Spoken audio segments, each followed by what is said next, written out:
सभी को नमस्ते। आपका हिंदी प्रज्ञा चैनल पर स्वागत है। हम पढ़ रहे हैं व्यंजन संधि। व्यंजन संधि के कुछ नियम हमने पढ़ लिए हैं और कुछ बाकी है। अगला नियम देखते हैं। चौथा नियम, 3 नियम हमने देख लिए हैं। अगला देखें, यदि तय दय के बाद स हो तो तय दय का च और स का छ हो जाता है। यहाँ पर 2 परिवर्तन है। यदि तय दय के बाद स हो तो तय दय का तो च बन जाएगा, तय या दय कोई सा भी वर्ण हो उसका च हो जाता है और स का क्या बन जाएगा, छ बन जाएगा। अब देखो उदाहरण से समझ में आएगा आपको। उत प्लस श्वास, तो ये उच्छ्वास हो गया, ठीक है। उत प्लस श्वास। अब देखो कहाँ परिवर्तन हुआ। तय का तो क्या बन गया, तय का च बन गया। तय का क्या बन गया, च। यही तो नियम था हमारा, तय दय का च बन जाता है ना, तय दय का च बन जाता है। नियम क्या था ये, उत प्लस श्वास, तो तय का तो क्या बना, च, और ये जो ये स आया था इसका क्या बन गया, छ बन गया। दो परिवर्तन है यहाँ पर। अगर तय दय के बाद, यहाँ तो तय भी आ सकता है और दय भी आ सकता है, कोई सा भी वर्ण आ सकता है। उसके बाद अगर स आता है, स आता है तो 2 परिवर्तन होंगे। कौन सा, कि इसे विच्छेद से पहले वाले में भी परिवर्तन होगा और बाद वाले में भी परिवर्तन होगा।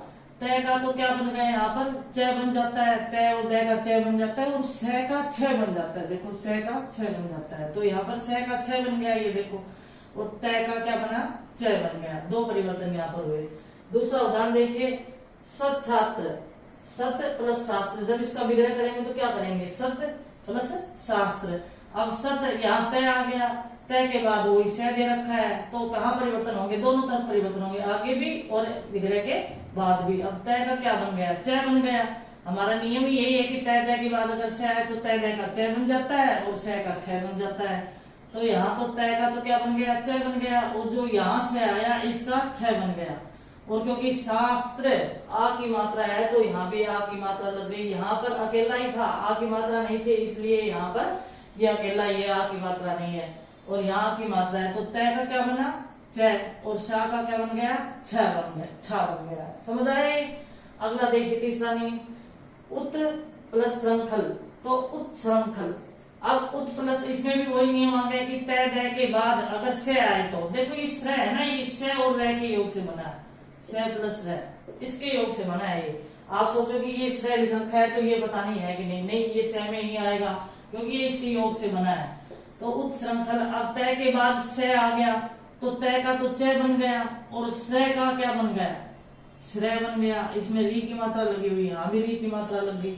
समझ में आया ना, यहाँ आ की मात्रा लगी हुई, यहाँ भी आ की मात्रा लग गई, यहाँ री की मात्रा है, यहाँ भी री की मात्रा है। तो ये उत्श्रंखल बन गया। और ये श्रृंखल मैंने कहा आपको कि स और र के योग से बना हुआ है श्रृंखल। तो इस तरह से ये नियम, तय दय के बाद अगर स आता है तो तय दय का तो च बन जाएगा और जो बाद में स आ रहा है इसका छ बन जाता है। बड़ा ही आसान सा नियम है ये, समझ आया होगा आपको। अगला नियम है, यदि तय दय के बाद है हो तो उसका द्वय बन जाता। दय में ध लगा हुआ है, आधा दय में ध लगा हुआ है, ये द्वय है ना। अब देखो उत प्लस हार, तो उद्धार। अब उत, इसमें तय आ गया पहले और बाद में क्या आना था, है। तय या दय के बाद क्या आना था, है आना था, तो क्या बन जाता है, द्वय बन जाता है। तो उत प्लस हार, तो क्या बन गया इसका, उद्धार हो गया, उद्धार, द्वय बन गया। तय के बाद है आ गया। उत प्लस हरण, उद्वरण। उत प्लस हरण का क्या बना, उद्वरण। यहाँ भी तय और बाद में क्या आ गया, है आ गया, तो ये द्वय बन गया, है का उद्वरण हो गया। अब देखो पद्धति, पद प्लस हति, यहाँ पर दय आ गया क्योंकि नियम में क्या है, तय और दय 2 है, तय और दय। यहाँ दोनों तय के उदाहरण है, यहाँ पर ये दोनों तय के उदाहरण है, ये दय के उदाहरण है।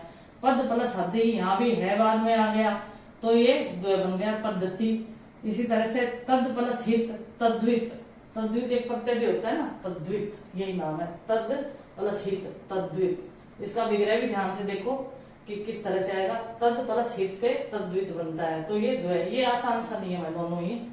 फिर से देख लें कि तय दय के बाद स हो तो यहाँ पर दो में परिवर्तन हो रहा है, 2 वर्णों में परिवर्तन हो रहा है, विग्रह से पहले वाले में भी और विग्रह से बाद वाले में भी। ये ध्यान रखें, 2 जगह परिवर्तन हो रहा है यहाँ पर। तय दय के बाद स हो तो तय दय का च बन जाता है और स का क्या बनता है, छ बन जाता है, जैसे कि हमने ये उदाहरण देखे। दूसरा नियम था, तय दय के बाद अगर है आए तो क्या बनता है, तो द्वय बन जाता है। दय में ध और संवेदित है होता है। उद्धार, जैसे उत प्लस हार उद्धार हो गया, उत प्लस हरण उद्वरण हो गया, पद प्लस हति पद्धति हो गया, तद प्लस तद्धित हो गया। इसके आगे नियम और देखते हैं। संधि का अगला नियम देखते हैं, छठा नियम। अब देखो कै के बाद यदि कै से मैं तक का कोई वर्ण हो तो किसके बाद, मैं के बाद, मैं के बाद यदि कै से मैं तक का कोई वर्ण हो। कै से मैं कौन से, वही 5 वर्ग जो मैंने आपको बताया पहले भी, कै वर्ग, चै वर्ग, टै वर्ग, तै वर्ग, पै वर्ग, ठीक है। पै वर्ग पै फै बै भै मैं से खत्म होता है ये। तो ये कैसे मैं तक के 5 वर्ग यानी कि तक का कोई वर्ण हो तो मैं का अनुस्वार अथवा बाद के वर्ण का 5वां वर्ण हो जाता है, अथवा बाद के वर्ण का 5वां वर्ण हो जाता है। या तो मैं का अनुस्वार हो जाएगा, और अनुस्वार को ही 5वां वर्ण बोलते हैं, ठीक है ना। 5वां वर्ण ही अनुस्वार होता है, उसी को 5वां वर्ण बोलते हैं, उसी को अनुस्वार बोलते हैं, वो एक ही बात है। यदि मैं के बाद यदि कै से मैं तक का कोई वर्ण हो, कै से मैं तक के वर्ण आप समझ गए होंगे, 5 वर्ग कै से मैं तक के जितने वर्ण आते हैं, कै ख ग घ ड च छ ज ज न ट ठ ड ढ न त थ द ध न प फ ब भ म, ये 25 वर्ण कैसे मैं तक के हैं, ये आपको पता होने चाहिए। तक का कोई वर्ण हो तो मैं का अनुस्वार बन जाता है। बस आप इतना सीधा सा समझो कि मैं का अनुस्वार हो जाता है। अगर ये 25 मैं के बाद अगर इन 25 वर्णों में से कोई भी वर्ण आए तो क्या बन जाएगा, मैं का अनुस्वार बन जाएगा, उसी को 5वां वर्ण बोलते हैं। तो इसमें कंफ्यूज होने की जरूरत नहीं है, ठीक है ना। 5वां वर्ण या अनुस्वार एक ही बात है, 5वें वर्ण को ही अनुस्वार बोलते हैं, ये ध्यान रहे। अब देखो उदाहरण देखें, संकल्प, जैसे संकल्प शब्द है, इसका विग्रह करें तो सम प्लस कल्प। अब ये पहले तो मैं आ गया, मैं के बाद कहा था कि कैसे मैं तक कोई भी वर्ण आ जाए, तो ये कै वर्ण आ गया, तो इस मैं का क्या बन गया, अनुस्वार बन गया। ये 5वां वर्ण, 5वां वर्ण क्या है, अनुस्वार। ये देखो ये बिंदी आ गई अनुस्वार की, क ख ग घ ड, और उसकी बिंदी लगाते हैं, तो ये 5वां वर्ण हो गया। या ये बिंदी अनुस्वार, इसको अनुस्वार कहते हैं। अनुस्वार क्या है, अनुस्वार और विसर्ग आपको पता होना चाहिए ना। अनुस्वार क्या है, अनुस्वार का चिन्ह क्या है, यही तो है। और विसर्ग क्या है, विसर्ग क्या है, विसर्ग ये है 2 बिंदी, ये विसर्ग कहलाएगी, ये एक बिंदी अनुस्वार है। अनुस्वार हमेशा ऊपर लगता है और विसर्ग कहाँ लगता है, शब्द के पीछे लगता है। तो ये बात तो समझ में आई ना आपको कि अनुस्वार क्या है और विसर्ग क्या है। तो यहाँ पर अनुस्वार की बात हो रही है कि अनुस्वार बन जाता है, और अनुस्वार ही 5वां वर्ण होता है, ठीक है। अब संकल्प, तो ये बिंदी यहाँ लग गई, सम प्लस कल्प, ये मैं की बिंदी है, संकल्प, ठीक है ना, संकल्प मैं की बिंदी है ये पर, तो इसकी जगह क्या होगी, ये अनुस्वार हो गया। समाचार, संचार, सम प्लस आचार, सम प्लस चार, संचार का क्या होगा, सम प्लस 4। तो देखो ये मैं की बिंदी फिर यहाँ आ गई, ये अनुस्वार में बदल गया, ये मैं किससे बदल गया, अनुस्वार में बदल गया। यही हमारा नियम था कि मैं के बाद यदि कैसे मैं तक का कोई भी वर्ण आ जाए, 25 वर्ण मैंने आपको बताया, उसमें से कोई भी वर्ण आ जाए तो क्या बन जाता है, अनुस्वार बन जाता है। तो ये अनुस्वार आ गया। अब देखो संतोष, तो इसका विग्रह करेंगे तो सम प्लस तोष हो गया, तो ये मैं आ गया, इसके बाद तय वर्ण आया है, तो इसका ये मैं का क्या हो गया, ये हो गया, ये अनुस्वार में बदल गया, ये बिंदी क्या है, अनुस्वार है। और देखो संतोष को अगर 5 वर्ण में आप कंफ्यूज हो तो संतोष को ऐसे भी तो लिखते हैं ना, संतोष, ये भी सही होता है हिंदी में लिखना, ये भी सही है, ये अनुस्वार हो गया। और ये नय वर्ण हो गया, ये 5वां वर्ण है न, पै फै बै भै मै, ठीक है, ये हो गया संतोष। इस तरह भी लिखते हैं तो ये 5वां वर्ण होगा, ठीक है। अब संपूर्ण, सम प्लस पूर्ण, यहाँ भी ये मैं किस में चला गया, अनुस्वार में बदल गया, संपूर्ण हो गया। तो इस तरह से यदि मैं के बाद कैसे मैं तक का भी कोई वर्ण आए तो मैं का अनुस्वार, तो वो मैं किस में बदल जाता है, अनुस्वार में बदल जाता है। जैसे कि ये मैं अनुस्वार में बदल गया, देखो यहाँ ये मैं अनुस्वार में बदल गया, यहाँ पर ये मैं अनुस्वार में बदल गया, यहाँ पर ये मैं अनुस्वार में बदल गया, यहाँ और ये मैं भी अनुस्वार में बदल गया है। अनुस्वार आपको पता होना चाहिए, ये अनुस्वार है और ये विसर्ग का चिन्ह है, ये अनुस्वार का चिन्ह है। दूसरा अगला नियम देखिए 7वां, मैं के बाद यदि कैसे मैं तक के वर्णों को छोड़कर अन्य कोई व्यंजन हो तो मैं का अनुस्वार हो जाता है। अब ये ध्यान से देखिए, मैं के बाद, ये तो कहा था कि मैं के बाद कैसे मैं तक का कोई वर्ण हो तो 5वां वर्ण हो जाता है। या मैं के बाद यदि कैसे मैं तक के वर्णों को छोड़कर, कैसे मैं तक के वर्ण वही 5 वर्ग 25 वर्ण, 5 वर्ग हो गए और 25 वर्ण हो गए, उनको छोड़ करके अन्य कोई व्यंजन हो तो मैं का अनुस्वार हो जाता है। अब देखो, अब इसका मतलब क्या हुआ कि कैसे मैं तक के 25 वर्ण, तो क्या बचे अंतस्थ, ऊष्म और संयुक्त व्यंजन, 3 चीजें बचे ना। अंतस्थ कौन कौन से हैं, ये रे ले वे, ऊष्म क्या है से और है, और क्षेत्र गे, यही तो बचे हैं। तो अगर देखो अब सम प्लस हार संहार, अब ये क्या है, ऊष्म वर्ण है ना, है तो ऊष्म वर्ण है, और ये पहले आ गया मैं, अब मैं किस में बदल गया, अनुस्वार में बदल गया, ये अनुस्वार हो गया। मैं किस में परिवर्तित हुआ, अनुस्वार में परिवर्तित हो गया। बाद में क्या आया, है वर्ण आया है जो कि ऊष्म वर्ण है। अब देखो संशय का विग्रह करते तो सम और से, अब ये पहले मैं आया है और बाद में ये भी ये से है, ये ऊष्म वर्ण होते हैं, से है। मैं लिख देती हूँ एक बार, आपको पता नहीं कि अंतस्थ वर्ण कौन से हैं, अंतस्थ है ये रे ले वे, ठीक है। ऊष्म कौन से हैं, से और है। और संयुक्त वर्ण कौन से हैं, संयुक्त वर्ण छ त्रे गे और श्र, ये 4 संयुक्त व्यंजन है, ठीक है ना। इनकी बात यहाँ पर हो रही है क्योंकि इनको तो छोड़कर का है ना, कैसे मैं तक के वर्णों को तो छोड़कर का है, तो ये बचे बाद में अंतस्थ, ऊष्म और संयुक्त व्यंजन। अब देखो संशय यहाँ से आ गया, सम प्लस से संशय, तो ये मैं किस में परिवर्तित हो गया, अनुस्वार में परिवर्तित हो गया, ये अनुस्वार है। संयोग सम प्लस योग, ये मैं किस में परिवर्तित हो गया, अनुस्वार में परिवर्तित हो गया। संक्षेप, यहाँ भी ये शब्द है, ये अंतस्थ है, देखो ये अंतस्थ यहाँ आ गया। संक्षेप ये 6 इसमें आ गया संयुक्त व्यंजन में, तो संक्षेप यहाँ भी सम में ये मैं किस में बदल गया, अनुस्वार में परिवर्तित हो गया। ये नियम आपको दोनों बहुत ही आसान है, याद रहेंगे आपको। यहाँ तो कैसे मैं तक के वर्णों की बात की गई है कि वो अपने अनुसार बदल जाते हैं, और यहाँ कहा है कि कैसे मैं तक को छोड़ करके जो अन्य वर्ण है वो जब उस आएंगे, उसके बाद मैं के बाद आएंगे, तो वो भी अपने 5वें यानी कि अनुस्वार में बदल जाता है। इस नियम अगर समझ में नहीं आए तो 1-2 बार इस वीडियो को देखोगे तो अच्छी तरह से समझ में आ जाएंगे, आपको संधि आने लगेगी। एक नियम और है इसका, मोटा मोटी नियम जो आपके महत्वपूर्ण है, जो जरूरी है 10वीं कक्षा में, मैं वही नियम करवा रही हूँ, ज्यादा एक्स्ट्रा कुछ भी नहीं पढ़ा रही हूँ, तो इनको ध्यान से आप समझने की कोशिश करें और पढ़े, इनसे बाहर आपके क्वेश्चन नहीं आएंगे। एक नियम और है इसका, व्यंजन संधि का देखते हैं, इसके बाद फिर क्या कि विसर्ग संधि शुरू करेंगे। व्यंजन संधि का अगला नियम देखते हैं, 8वां नियम। यदि किसी स्वर के बाद, किसके बाद, स्वर के बाद 6 आए तो छ बन जाता है, तो 6 का क्या बन जाता है, छ यानी कि च और सम्मिलित हो जाता है उसमें। यदि किसी स्वर के बाद 6 आए तो 6 के साथ आगे क्या सम्मिलित हो गया, च और सम्मिलित हो गया, छ सम्मिलित हो जाता है। देखो जैसे आच्छादन, तो आ प्लस छादन, इसका जब विग्रह करेंगे तो आ और छादन, और इसमें क्या सम्मिलित हो गया, च आ गया है, ठीक है ना, कोई सम्मिलित हो गया वर्ण, तो आच्छादन। जब शुद्ध लिखोगे आप तो इसी तरह से लिखना पड़ेगा, आच्छादन कोई शब्द नहीं होता, आच्छादन, ये सही है।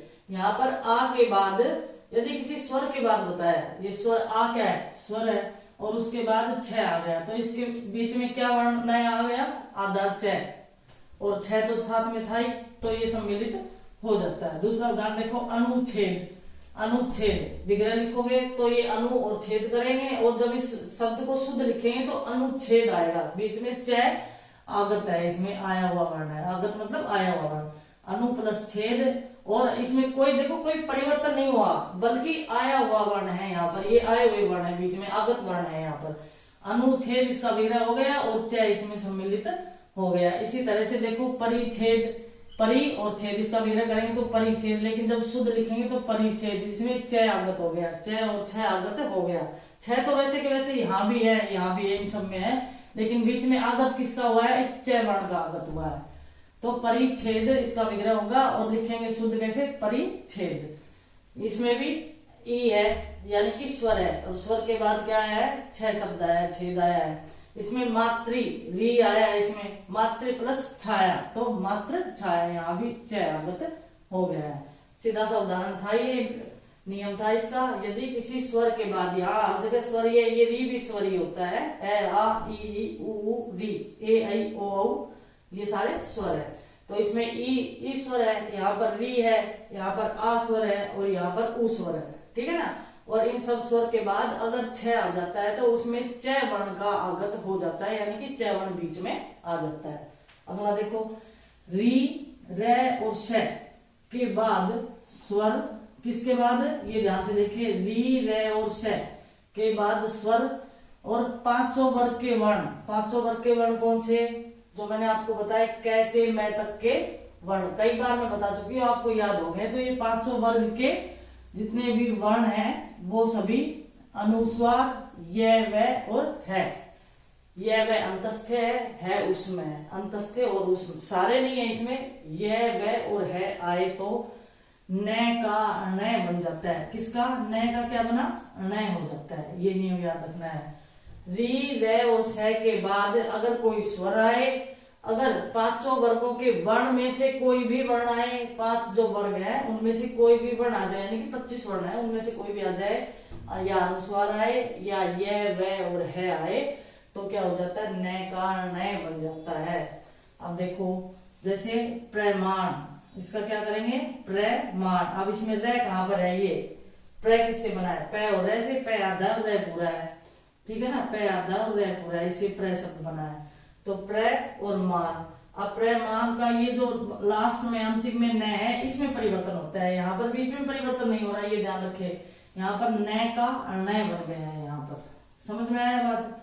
री, रे, स के बाद ये स्वर पांचों वर्ग अनुस्वार ये वह आए तो न का न हो जाता है, ये अंत में परिवर्तन होता है। अगर बीच में न आता है तो बीच में परिवर्तन हो जाता है, अंत में न आता है तो अंत में भी परिवर्तन हो जाता है। न कहीं पर भी आओ वो न में परिवर्तित हो जाएगा, बस ये याद रखें आप। तो प्रमाण, तो प्रमाण हो गया। यहाँ पर देखो, यहाँ परिणति, तो यहाँ पर न बीच में आ गया है तो परिणति, यहाँ भी न बदल गया है, यहाँ बीच में, यहाँ पीछे था न तो भी बदल गया, और यहाँ बीच में न था तो वो भी न में बदल गया है। अब देखो, उत्तर प्लस अयन, उत्तरायण, तो यहाँ पर भी न लास्ट में है, बाद में है, और यहाँ न का किसमें परिवर्तन हो गया, उत्तरायण, इसमें न में परिवर्तित हो गया है। ये सीधा सा नियम था। अगला नियम देखो, यदि स से पूर्व ए आ से भिन्न कोई स्वर हो, स से पहले जब विच्छेद करते हैं तो एक तो पहला वाला वर्ण होता है और एक विच्छेद के बाद वाला वर्ण होता है। तो स से पूर्व ए आ से भिन्न, ए आ से, ए आ स्वर है, उससे भिन्न कोई स्वर हो, यानी कि ए आ को छोड़कर कोई स्वर हो, ठीक है ना। यदि स से पूर्व ए आ को छोड़कर कोई भी स्वर आए तो स का स हो जाता है। कौन सा स है, ये स सड़क वाला स है, विशेष स षटकोण वाला स हो जाता है, स हो जाता है। अब देखो, निषेध, निषेध का जब विग्रह करेंगे तो नी प्लस छेद, तो ये स किस में परिवर्तित हो गया, इस स में परिवर्तित हो गया है, ठीक है ना, नी छेद। और ये स्वर कौन सा है, ई, यहाँ पर ए आ नहीं है। नियम हमारा यही था कि ए आ को छोड़कर ए आ से भिन्न कोई भी स्वर हो और उसके बाद अगर ये से आ जाता है तो ये इसमें परिवर्तित हो जाता है, ये हमारा नियम था। तो यहाँ पर ई स्वर आया है और इसमें ये से आया है और ये से किस में बदल गया है, इसमें बदल गया है। दूसरा विषम, देखो अब वी और सम, अब इसमें भी ई आया है और ई के बाद से वर्ण आया है, से किस में परिवर्तित हो गया, इस से में परिवर्तित हो गया है। आगे देखिए उदाहरण अभिषेक, ये भी ई इसमें आया है, इस ई के बाद से आया और ये से किस में परिवर्तित हो गया, से षटकोण में परिवर्तित हो गया है। इस तरह से ये नियम थे सीधे से। फिर से देख लो, यदि से पूर्व ए आ से भिन्न कोई, से पूर्व से कौन सा, ये से है, और इससे पूर्व यानी कि ए आ को छोड़कर कोई भी स्वर आ सकता है, और उसके बाद अगर से आता है तो ये इस से में बदल जाता है, ये नियम था।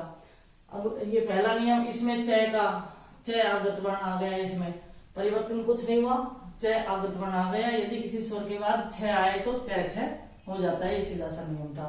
इसमें री, रे, स के बाद अगर स्वर या पांचों वर्गों के वर्ण या अनुस्वार या ये वह है आए तो न किस में परिवर्तित हो जाता है, न में परिवर्तित हो जाता है। ये इसके उदाहरण है, चाहे न बीच में आ रहा है चाहे न बाद में आ रहा है, लेकिन न में परिवर्तित हो जाएगा।